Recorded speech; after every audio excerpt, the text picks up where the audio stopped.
suite. Il faut avancer l'heure dans la nuit à 1h59, pas 2 heures, 1h59, avance à 3 heures. C'est bon. Et puis, je voudrais faire des remerciements aussi, le temps que j'y pense, puis tout ça, puis le temps que les gens écoutent bien. Au Chalet du Ruisseau pour son implication. Dans l'autre, ceux d'autres nous ont prêté l'écran qui est à l'arrière caché dans quelque part, qu'on va avoir besoin tantôt, que Simon, quand il va faire sa présentation. Les accueils. Tantôt vers 11h30, après la première conférence, on va aller manger dans la salle à côté. N'oubliez pas, les pourboires ne sont pas inclus dedans. Fait que soyez généreux. En tout cas, en autant que vous êtes satisfaits du service. Ceux qui sont habitués l'année passée savent que le service a été impeccable. Si j'aurais sûrement la même chose cette année. Fait que gênez-vous pas, le pourboire, là, il n'est pas inclus dedans.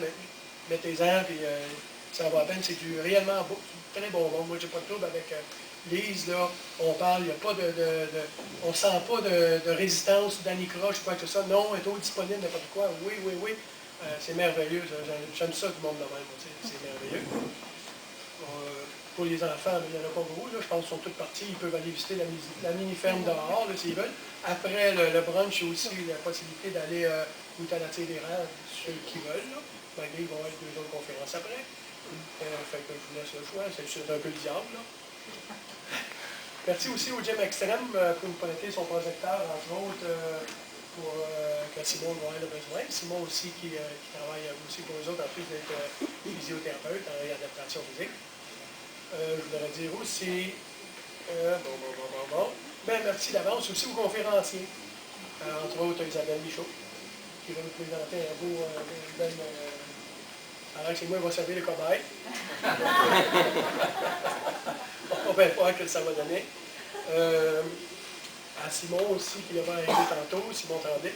Et aussi à Nadine Brunet, qui va nous parler sur la nutrition sportive, l'avantage des étirements, puis comment respirer avec son diaphragme dans les côtes, là, puis tout ça, en vélo, ça va être le fun. Parce que le mien, je pense qu'il est inactif, là, puis ça fait longtemps.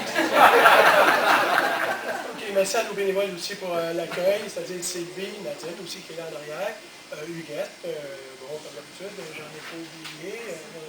Il y en a un qui est assis à la place du Huguette, mais c'est pas grave. Stéphane, oui. Merci Stéphane pour tout ce que tu nous fais pour le club de vélo aussi. Ça te tente-tu de dire quelques mots, Stéphane? Bonjour tout le monde, merci d'être ici.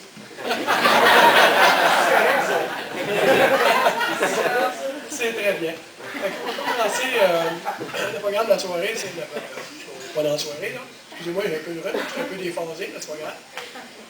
Le programme de la journée, ça va dire le même. Là, il va y avoir une conférence avec Isabelle Michaud, qui va durer à peu près une demi-heure, 3 quarts d'heure. C'est un autre que vous allez aimer ça. Après ça, on travaille sur le bord, ça va être le temps de bruncher. Okay? Dans la salle d'à côté. Comme je vous dis, n'oubliez pas de pourboire, il n'est pas inclus dedans, fait que gênez-vous pas. Et puis, ensuite de ça, après le brunch, il va y avoir la conférence avec Simon Tremblay sur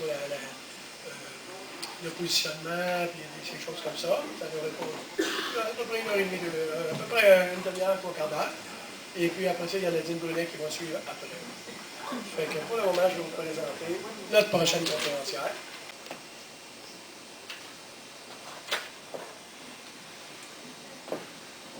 La démonstration, les recommandations, les informations des ateliers et aussi des traitements de fascia faciale, des questions, échanges et aussi, ah oui, je vous ai donné, on vous avait reçu à l'entrée 2 feuilles comme ceci. La deuxième feuille, ce sont les commentaires. S'il vous plaît, prenez le soin de les remplir. C'est vraiment précieux pour moi. Et puis pour pouvoir me le donner à la fin de la conférence ou vers l'heure du dîner.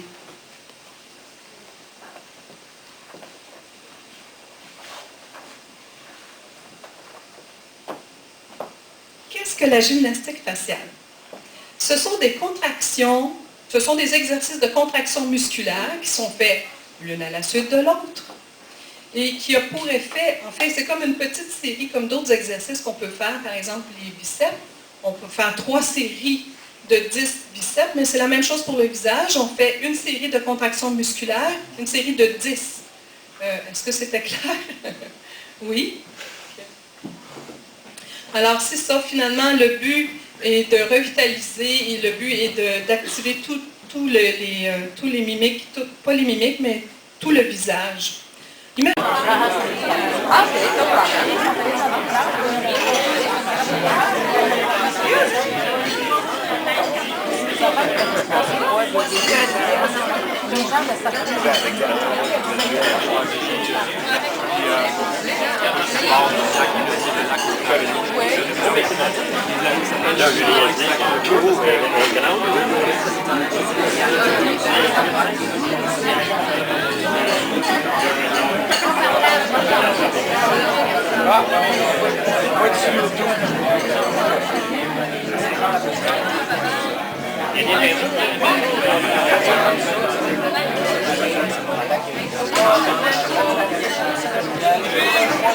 niveau de l'évaluation. La physiothérapie est plus calée au niveau de l'évaluation, mais au niveau du traitement, les deux se ressemblent beaucoup. Donc moi, je travaille à la clinique Physio Extra à Terrebonne. Il y a 8 cliniques Physio Extra aussi. Donc ces cliniques sont un peu plus axées sur le sport et l'activité.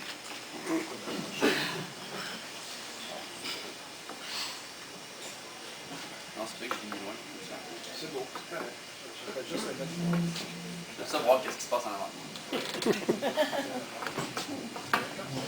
C'est parfait. Jamais il voit du monde souffrir en avant. Donc c'est ça, donc ça fait 2 ans et demi que ça fait aussi 2 ans et demi que j'ai terminé mon cours de thérapeute en adaptation physique. Je suis aussi fait ma formation en premier répondant en sport, donc j'interviens sur les terrains au niveau football, soccer, ça peut être hockey, n'importe quel sport. Il y a gymnastique aussi, mais je me spécialise moins en gymnastique. Donc c'est ça, j'ai pris beaucoup de formation au niveau des exercices aussi, parce que de plus en plus la thérapie manuelle pure, on se rend compte que ça marche de moins en moins. Donc en physiothérapie, il commence à avoir un gros changement vers du côté exercice, puisque c'est plus durable. Donc une manipulation, ça va aider beaucoup à mobiliser sur le coup, mais ça va être difficile, ça ne gardera pas un effet durable, tandis que l'exercice est très durable. Donc c'est ce que je veux vous amener aujourd'hui. Au début, quand Michel m'a parlé de faire une petite présentation, je n'étais pas trop sûr qu'est-ce que je voulais venir vous parler, parce qu'il y en avait tellement. Donc j'ai choisi ce qui était le plus concret, donc ce qui est à dire au niveau de la posture cycliste. Là, j'avais une belle image d'un cycliste, ça ressemble à quoi quand il est au niveau, c'est un professionnel, c'est dans le Tour de France, je ne me rappelle plus du nom, mais c'est toujours très penché, des postures qui sont très difficiles et non naturelles pour le corps. Fait qu'il arrive souvent des blessures par rapport à ça, si on n'est pas bien préparé, bien entraîné, si on n'a pas un bon assouplissement, si on n'a pas un bon renforcement adéquat. Qu'est-ce qui arrive, c'est que moi, je ne suis pas un spécialiste au niveau vélo. J'ai pas pris de formation poussée au niveau vélo, mais moi, comme je travaille en clinique, c'est moi qui vous vois au printemps ou après une grosse sortie quand que vous vous garochez et que vous en faites 3 à la fois. C'est exactement là que je vois les d'habitude. Sinon, après ça, dans l'année, c'est plus éparpillé. Mais on sait qu'on a une capacité cardio de faire 2 heures. Le stress mécanique, par contre, ça tient compte de la force d'impact, de la répétition du mouvement, les frottements entre les structures, puis la charge qu'on met sur les articulations. Ça, c'est quelque chose qu'on connaît moins. C'est quelque chose que nous, en physio, on voit que c'est souvent les blessures viennent souvent du fait qu'on ne connaît pas ce côté-là, le stress mécanique, on ne s'y fie pas assez. Donc, souvent, c'est le problème de la début de saison. On est capable de garder un bon cardio à la fin de la saison, parce qu'on fait du vélo à l'intérieur, on fait du spinning avec des bons coachs. Un boulot au niveau du cou, on s'appelle qu'on est couché sur le dos, puis le boulot est voté. Un boulot au niveau du cou, tout ce qu'on vient faire, c'est qu'on vient juste demander de rentrer un petit peu le menton. Il n'y a pas beaucoup. Donc déjà là, c'est trop. Je ne veux pas qu'on voit apparaître notre deuxième menton. Donc on vient juste rentrer un peu au niveau du menton, juste comme ça. Puis là, qu'est-ce que ça vient chercher? C'est que ça vient chercher la musculature des fléchisseurs en avant. Mais ce qu'on ne veut pas voir, c'est les gros muscles qui sont plus au niveau du cou qui vont faire le travail. Les stabilisateurs sont plus profonds, puis eux, on ne les voit pas, ils font un travail très différent. Et juste comme ça. Au début, ça va être aussi niaiseux que ça. On en fait une dizaine de fois, puis on tient juste 10 secondes. C'est aussi niaiseux que ça, mais déjà là, on va... Ça m'énerve, je ne sais pas pourquoi. En tout cas, je regardais 2 autres, je me disais, ben non, ça ne m'énerve pas. Bon, alors, on expire 2 fois plus parce que le muscle qui est travaillé au niveau de la respiration, c'est le diaphragme. Le diaphragme est à l'horizontale. C'est lui qui va séparer les poumons de la cavité abdominale. Et c'est lui qui travaille quand on respire. Donc, j'inspire, mon diaphragme descend pour laisser de la place à ma cage thoracique, l'oxygène qui rentre à plein dans mes poumons. Quand j'expire et mon diaphragme revient à sa place, donc vide les poumons complètement. Si j'expire pas assez, mes poumons ne se vident pas assez, il reste plein de monoxyde de carbone, vous savez ce que ça donne. On n'inspire pas assez la fois d'après. Mes muscles qui demandent de l'oxygène pour travailler n'en reçoivent pas assez. J'ai un point, j'ai une crampe musculaire, soit localisée ou au niveau du diaphragme. On sent juste une fatigue extrême, des fois comme plus capable d'avancer, on ne sait pas trop pourquoi. c'est un signe de mauvaise respiration. Donc, on inspire un, on expire deux, tout le temps. La seule chose qu'on devrait penser en faisant du vélo, c'est pas à qu'est-ce que je fais pour souper.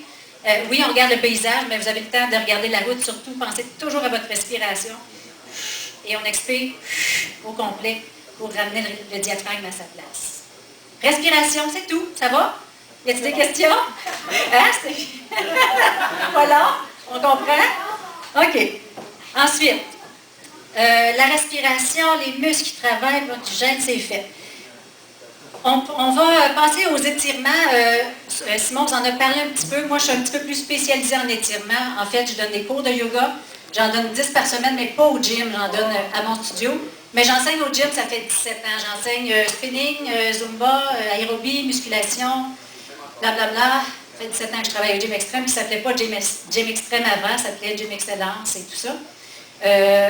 J'enseigne chez les enfants, en fait, à l'école primaire qui sont en sport-études, le conditionnement physique et la nutrition, et chez les gens âgés pour la ville d'Oka, chez les gens qui sont retraités, et pour monsieur, madame, tout le monde au gym. Voilà. Ça, ma clientèle est de 10 à 100 ans.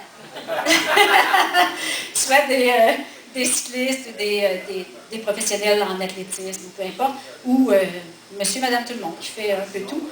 En yoga, on travaille beaucoup en étirement et en force, naturellement. Donc, au fil des années, je n'étais pas capable de donner 4 cours de spinning, 8 de zumba, 12 d'aérobie par semaine. Je me suis spécialisée un petit peu plus en vieillissant, j'ai 42.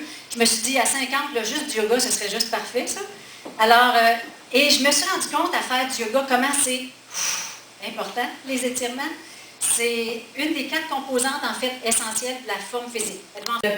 Et l'arrière, toujours trop étiré. Le but, c'est d'aller équilibrer tout ça, donc faire des étirements tout pour l'avant et aller muscler un petit peu plus l'arrière. Fait que, qu'on travaille en musculation, en course, en n'importe quoi, on va toujours aller étirer un peu plus. J'ai pensé vous préparer 4 étirements, en fait, que vous pouvez faire à la fin de votre vélo. J'imagine que tout le monde fait des étirements quand vous finissez votre ride. Oui, c'est ça. C'est un peu déficient. Donc, il faut absolument ajouter des étirements. C'est vraiment pas long. J'ai choisi 4 postures de yoga qui vont aller travailler un peu tout, mais inquiétez-vous pas, là, on s'en va pas faire des pieds sur la tête, c'est pas ça du tout. Vous allez pouvoir les faire tout de suite en finissant votre vélo. On se lève-tu? Oui, vas-tu? La première posture, c'est une posture. Donc, on a encore une fois la gaine abdominale étirée, la colonne, blablabla. Fait que c'est des étirements qui sont assez complets, mais un petit peu plus spécifiques pour psoas ciliaire quadriceps. Ça va? Asseyez-vous!